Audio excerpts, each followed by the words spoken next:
Welcome back to CryptosRUs. I am George. We're all George. So, happy Father's Day for everyone. Everyone here that's a father. So, I'm going to make today's stream short and sweet and get to the point so you guys can enjoy the rest of your Father's Day. But I do believe there's a lot to talk about today and why this may be a crucial week for Bitcoin, especially for the remaining of this year. Let's get started. Smash it a like, subscribe to the channel. Make sure you hit that notification bell. Get notified of all my streams. Follow me on social media. Check out CryptosRUs.com and make sure you follow the brand new CryptosRUs Clips channel. Good morning, everyone, or afternoon or night. Welcome, welcome, welcome. Let me scroll up here. Today, looking slightly better than yesterday. I started a stream yesterday. We were a little bit below 19,000, like 18 something. Bitcoin fell down to a low of 17.5 before having a little bit of a recovery. And then you could see we're back up actually a little bit higher than when I started yesterday. So we're at 19.5, a little bit under 20,000. And man, it got scary yesterday. Got scary, but unfortunately, scary is fine, but you had so many miserable trolls coming out and attacking everyone, right? The people are miserable, or at least some, so they want to spread that misery. And it was tough getting through yesterday, that's for sure. But I did see some comments about the fear and greed index, because I did talk about how it has never been at 6 before in its history. And yesterday's stream, I did talk about how I have seen worse. I've seen more fearful times. And then I saw in some comments, people were like, no, I don't believe you. I don't believe you ever seen any periods before yesterday that was more fearful. So because of the stupidity, I have to address it. First of all, you got to realize the fear and greed index only started in March of 2018. So what I saw in 2013, 2014, going up to 2017, this didn't even exist back then. All right. So let me first of all address that. And second of all, I don't know if people actually know how the fear index works.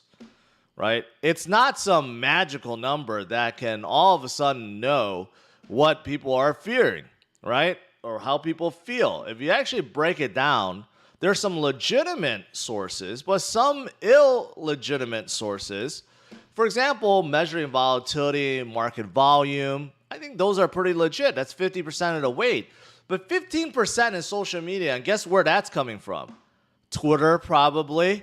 And Twitter is probably the most toxic place you could go to. Not to mention about 50% of it is just bots that's trying to spread more fear, right? And then you have Google Trends. Of course, Google Trends is pretty much following social media. So you got to take those metrics with a grain of salt. And then dominance. Here's also what's controversial is looking at the rise of Bitcoin dominance due to fear, right? But this is going to change because measuring Bitcoin dominance in 2018 is different than measuring Bitcoin dominance in 2022. There were a lot less coins back then, right? And the altcoins back then didn't show nearly the amount of strength they do now. So even this indicator or this metric also isn't the most reliable. So just because this is showing 6 in the most extreme does not mean definitively this is the most fearful time in crypto. Okay, just want to clarify that. But it's a good judge. You can use this as a good, index. You can judge the market based on this, but does not mean this is the one index that kind of encompasses everything and it knows all. That's not the case. All right, so I just want to address that for people that just simply don't understand that. Anyways, just want to get that off my chest because there were so many people mentioning that, and it's actually quite surprising. Anyways, all right. So what's going on this week? Well, of course, we are about to head into a new week. Last week was utterly disastrous for Bitcoin. Disastrous. Okay, but this week we will see. Do we see that continued sell-off? Now, a lot of it was due to Three Arrows Capital, the FUD around it, and their liquidations. Obviously, still FUD around Celsius, and of course, based on the rate hike that happened, right? And we're starting to hear that for next month, most likely it's going to be another 75 basis point hike in the U.S. So obviously, the first one that we got this month, the very first rate hike since 1994, that's 75 basis points, right? We're going to get another one following next month. It's pretty much almost a lock at this point. So how will U.S. markets react? That's number one. It's very, very important, right? And more importantly, how is Bitcoin going to react? Are we through the FUD? Is that 17.5 bottom? Or are we going to go lower, right? Well, let me break it down for you guys. According, and I think this is relevant. According to Kevin O'Leary, every market cycle, every market bottom, there will be major players being wiped out. And he goes on and explains that it doesn't matter if you're in equities, real estate, crypto, debt, you need big players to go to zero.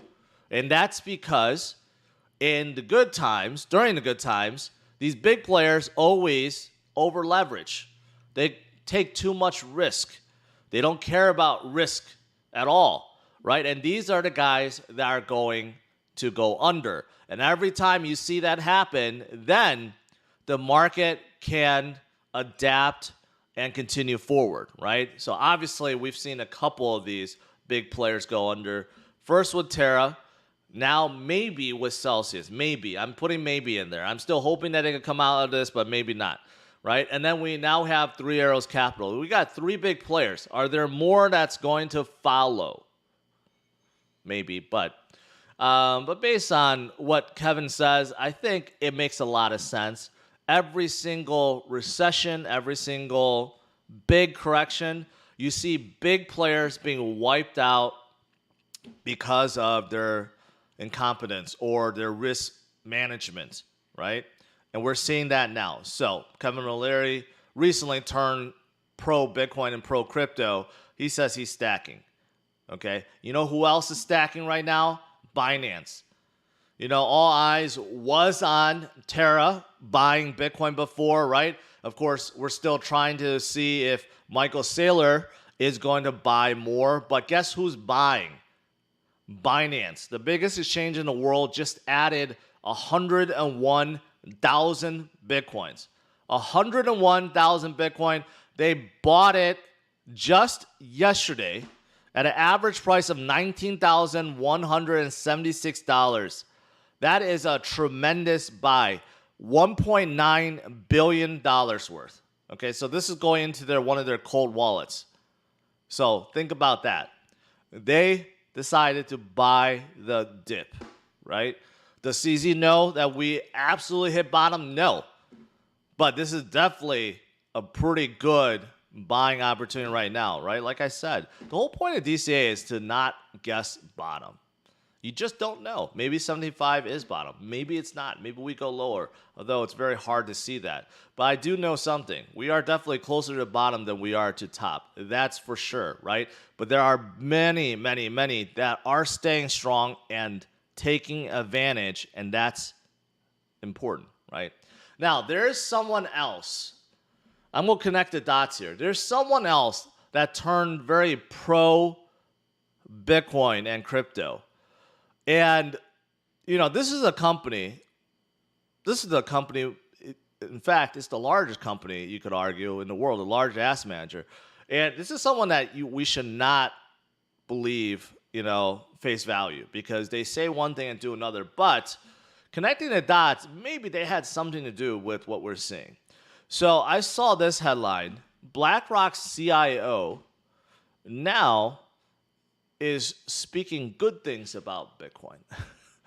Bitcoin and crypto are durable assets. Prices will move higher. So we know the controversy behind BlackRock. They are the largest asset manager out there. They seem to be behind everything that's going on in the finance world. They're buying up real estate. They're doing all this stuff that no one really knows what the hell is going on, right? But they have been talking about getting into Bitcoin since 2017.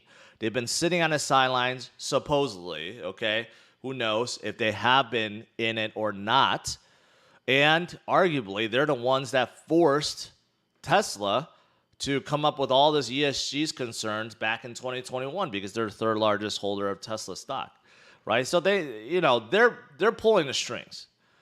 And if you look at what the CIO said, I think Bitcoin and crypto are durable assets, durable business, but there's so much excess built around it. I think there will be a healthy recalibration going on. It's a question of how much that recalibration is going to go. Basically, the big companies that over leverage will probably go out of business. My sense is a lot like of assets. If you look at the last 2 to 3 years hence, they will be higher than today. No, I said that wrong. My sense is a lot of assets. If you look at 2 to 3 years hence, they will be higher than today. Basically, he's saying it's a pretty good buying opportunity, and in the next 2 to 3 years, he believes it will be higher than what it is today. Now, here's the thing.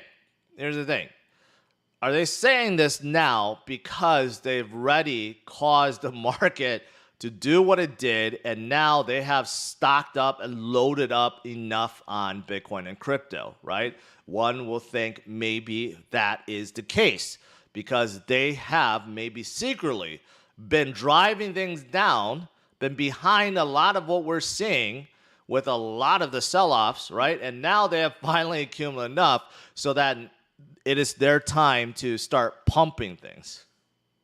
Who knows? I wouldn't put it behind them, right? BlackRock, it seems like to be like a mysterious company. No one knows who the board is, and no one controls them, and they have unlimited funds. I don't know. I don't know what's going on, right? But the fact that they have come out and said, well, you know what? Now we really believe in Bitcoin. It's pretty good.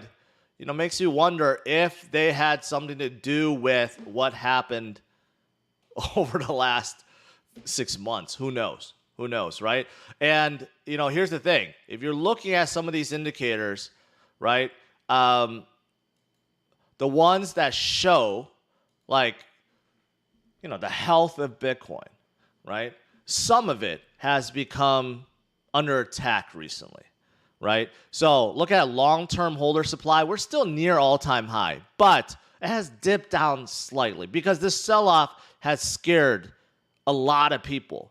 So long-term holders, if you look at this graph, we're still nearing all-time, nowhere near like this drop-off in March of 2021, but a little bit. And then you look at other things like short-term holders. Short-term holders are basically nearly completely out of the market, right? Some miners also under attack, under stress, because Bitcoin has fallen below 20,000. For the most part, they are not selling, especially the ones that are publicly traded in North America, but there are still some that has started to sell off a little bit. So obviously what's been happening recently, especially now that we have fallen below 20,000, definitely putting a lot of fear out there, right? Even some of the long-term holders are getting fearful and start to sell off, right? But this is, I believe, part of the game, right? Volatility, first of all, is a price of admission to crypto. I've said that before, but I believe this is part of the game. Everything that we've been seeing, right? Everything I've been talking about, right? Who knows who's really pulling the strings? And maybe this is all caused due to one company so that they can accumulate more. Hopefully that's not the case. Hopefully this is not all driven just so BlackRock can buy more Bitcoin at low prices. But it makes you wonder, right, whether or not someone as big as BlackRock and maybe other companies that been wanting to stack sats, taking advantage of the opportunity and fear that's out there.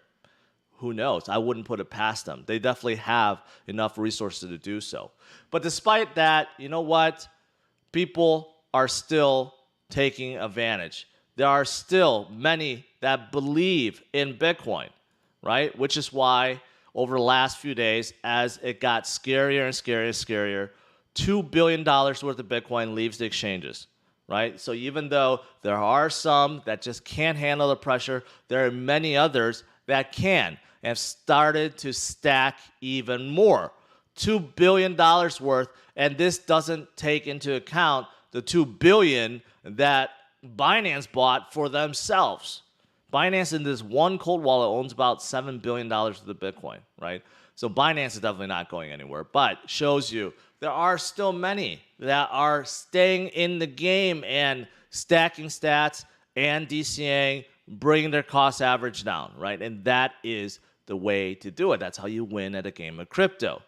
And I've already answered this before anyone that chimes in and says, no, you know what? We have never been this bad before. Look at a fear index. No, I already explained why you can't just use this as a definitive guide in terms of how bad it is right now, right?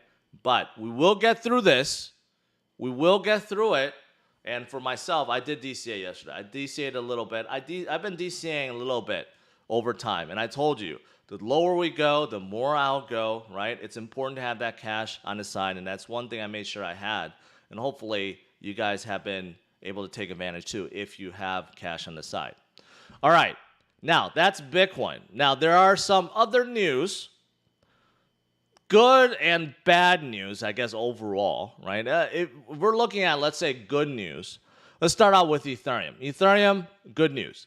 In terms of the number of ETH deposited in 2.0, and it's funny, someone said, I think 2 days ago, said, it's not called Ethereum 2.0, it's called Ethereum 2.0, which I still think is funny. But anyways, the number of ETH deposited is at an all-time high, 13 million ETH. Okay, so again, number of Ethereum holders, right? Number of Ethereum holders that believe in Ethereum and its 2.0 beacon chain, they just keep staking, right? So that is also very, very, very positive, encouraging this year. And also just the number of, GPUs being sold right now, right? Even though we are moving to proof of stake from proof of work, but the miners are making a crazy amount, right? And look at this, 15 billion on GPUs alone. That's why AMD and NVIDIA had record profits until recently, right? But there are a lot of Ethereum believers, and Ethereum is not going to go away, so that's pretty good. Also, I guess arguably what's good is this. You know how recently Elon has been slapped with a lawsuit for $258 billion due to his Dogecoin lawsuit, right? I created a whole video about it. It's ridiculous. But you know what? On Twitter, he says, I will continue supporting Dogecoin. And then Altcoin Gordon said, well, keep buying it then. And he said, I am. So Elon is not being distracted by this frivolous lawsuit, and he continues to support Dogecoin. So if you're a Dogecoin holder, that means it's pretty good. Pretty good. He's not giving up on it, right? And then as for Cardano fans, Cardano is getting closer to their Mithril update. And as far as I understand, this will bring multi-signature to Cardano, which makes things even more secure. So that's pretty positive, right? And of course, they're still working on their other update, which is to really implement side chains and scale. So that's also something that's going on. But Cardano, definitely not going away, continuing to execute, and there are over 1,000 projects within the ecosystem and still growing. So that's also very positive. Now, last thing is, and this is not positive, and kind of shows you have to be careful of projects and, again, leverage. All right, so there's this whale. We don't know who he is, but he has an enormous amount of Solana locked into Solend that will be liquidated if Solana drops to $22, right? Now, because of the large amount, the project Solend is coming out with a DAO proposal. First of all, this is supposed to be a DAO.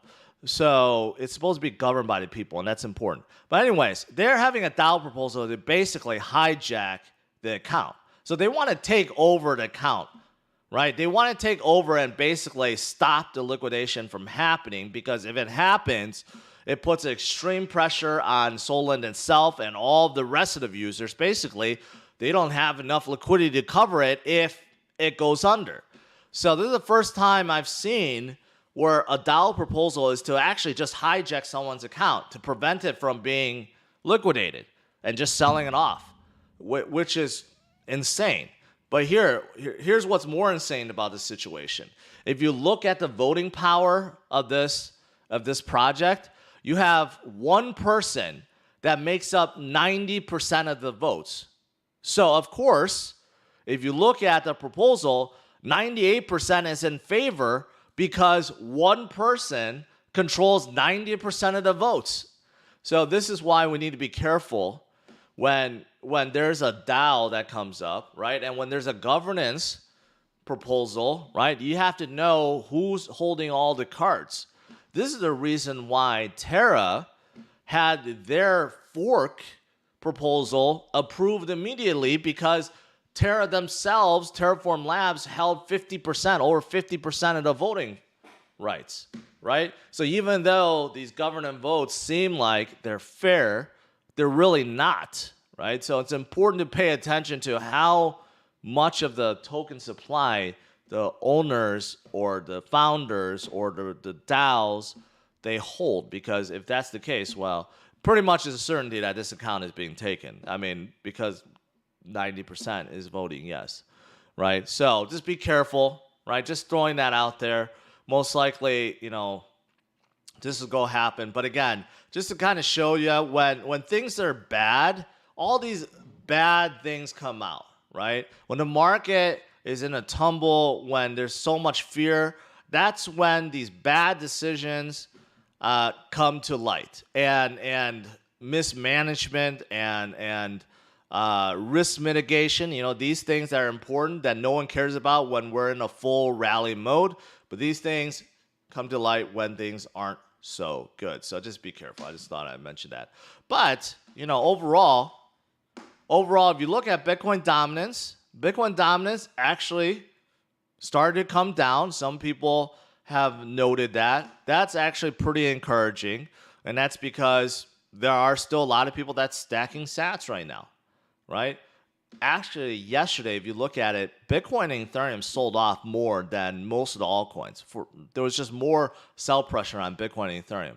But today, even with the slight green, just yes, very, very slight, you have more greens on the alts, which show that there's still many, many people that have not given up on alts and just basically DCAing and bringing their cost average down on what they're holding, right? So it's encouraging to see that Bitcoin dominance. Well, Bitcoin maxis will argue against this, saying, no, you want Bitcoin dominance to go sky high and kill out all the shitcoins out there. But I see it opposite. I see the fact that, yes, even though there's so much fear out there, but it's encouraging that Bitcoin dominance is actually falling, because it shows that people are still buying and they're DCAing. Otherwise, if we do see this Bitcoin dominance just keep going up and up and up and up, then yeah, that's going to be really bad for alts. It shows that no one has any confidence to buy anything, right? But that's not the case. So it's good. Good to see that. All right, guys. Happy Father's Day. I said I was going to keep it short. I don't know if that's really short, but let's do a quick Q&A.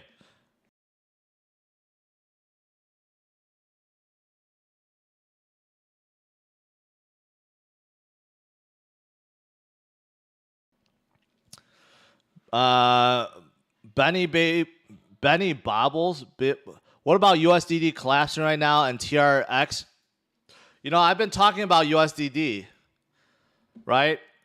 For actually yesterday and last week. I said, you know what? Tron copied, basically. Justin copied UST and Terra's system, and they somehow can't fix the peg. They threw billions at this already, and it's still not fixed. In fact, the peg got worse. It was 96 cents yesterday. Now it's 93, 94 cents. So that's something to pay attention to. This is why I've said don't trust Justin. Don't trust Tron. They just copy. They don't think things through, and they just hope that it works. And just be careful with USDD and Tron. All right, let me make sure I didn't make anything. Jesus or Jesus, depending on how you say that. Everyone fighting in the chat sold at 20K and trying to rebuy back at 10. That's the case, or they just panic sold and they want to spread their misery because now, you know, they just want others to feel as bad as they are. And I get it. It sucks when things are going down. It sucks when people are seeing unrealized losses or realized losses they're giving up. But like I've said, I've lived through worse. Okay, I've seen Bitcoin drop to $161 in 2014. I've seen Bitcoin drop to 3,000 at the end of 2018. Seen it drop to 3,800 in 2020. You know, seen worse times and much longer, prolonged times, right? But you know what? Not everyone has. There's new people coming in. As long as they stay encouraged, focused, and pay attention, right? They will learn. And hopefully, I'm helping many people learn. But there are a lot of fudsters right now.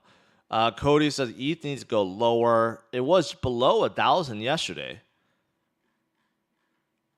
I don't think it'll ever go back down to below 100 because that's where it was in March of 2020. Yeah, that was a golden buying opportunity. But again, at that time, I remember at that time when Bitcoin fell to 3,800 and Ethereum fell to like $88, did anyone say, "Oh, I want to pick up"? In the live chat? No. In the live chat, everyone was like right now and saying, "Oh, let's go dump Ethereum's go to zero. You know, Bitcoin's go to zero." And you got the same kind of FUD that happens every single time. But that was prime buying opportunity, obviously. Now, with hindsight, we know that is, right? But whenever you're in that real fearful time and you're nearing bottom or at bottom, no one knows. But there will always be people that spread FUD.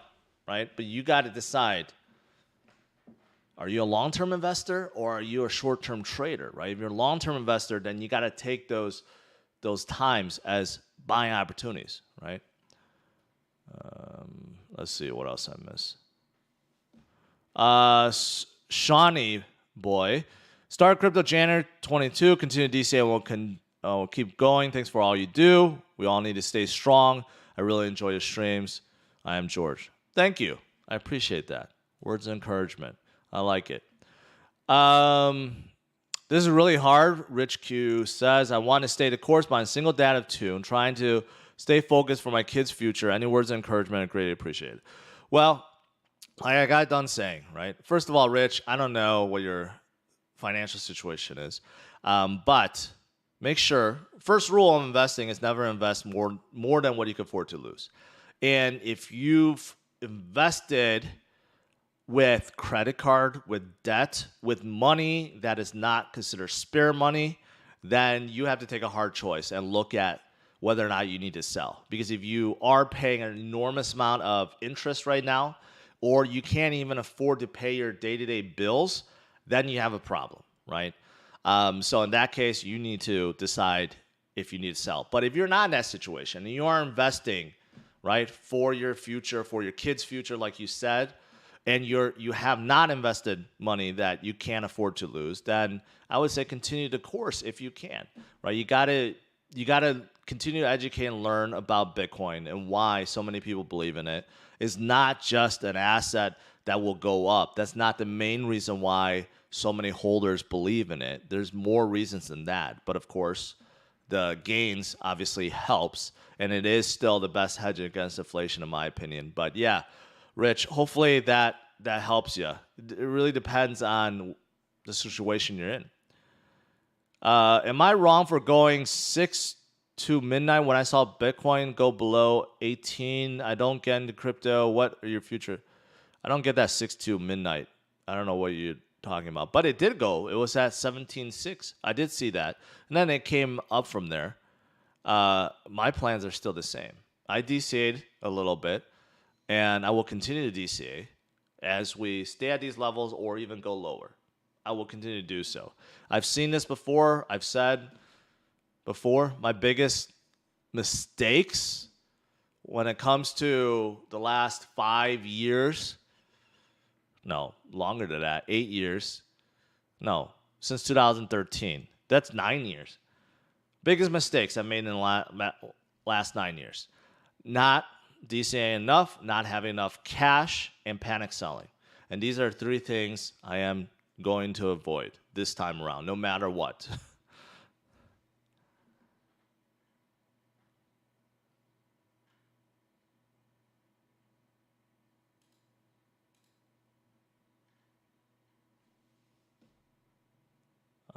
Yo. Did you hear about the USDT DDoS attack? I did, but I think it's been cleared already. They got some ransom note or something like that. I don't know. Sample portfolio will be Wednesday. It's always Wednesday. But the last 2 weeks, I was traveling, so couldn't. So this week, going to have to do DCA 3x in a sample portfolio. I'm buying XRP and ADA. This is a gift. Plan on bringing Millionaire this cycle. Hey, wealth is made by buying low and selling high. That's how it works. But unfortunately, 95% or 99% of the population can't do it. That's why they're not investors, because they tend to want to buy high when things are going higher, and they never want to buy when things are lower. They actually want to sell when things are low and buy high. You got to flip that.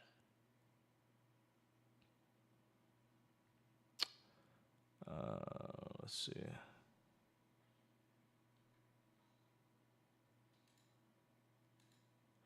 Moonbeam. I do like Moonbeam. I think they're one of the better chains on Polkadot. Focus on EVM compatibility and Ethereum overall.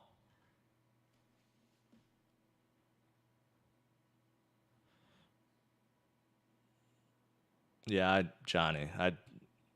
Okay. Those kind of jokes just go way over my head, and right now it's just not a time for it. Why is Solana so stable? Solana actually was not so stable. It sold off pretty much. I would say, yeah, one of the main, if you look at the last 90 days, 63%, that's a little bit more than most in the top 10, right? But you know what? They still have a very loyal following. Many people hold Solana. They still have large VCs that's backing them. They just need to fix. They just need to fix all their network issues. Just a crypto cap. Appreciate it. I've been buying nothing but BTC and ETH since the crash started. Any lower cap coins that look interesting to you? No, not looking at any small caps right now. Just Bitcoin and big caps. That's really it right now. The smaller micro caps, they're going to take a lot longer to come up. The big caps and Bitcoin will recover much faster. Once that happens, then look at the micro caps, because then the money starts flowing into them, and they could always, then they start rising really quickly. All right, guys. Smash the like, subscribe to the channel. Enjoy your Father's Day. I'll let you guys go. But overall, you know what? This week is going to be important, and we'll see starting tomorrow. I think market opens tomorrow, right? Hopefully it does. I don't know if it does. Yes, I'll be streaming 8:15 a.m. tomorrow. If not, then it'll be my usual 11:45 stream.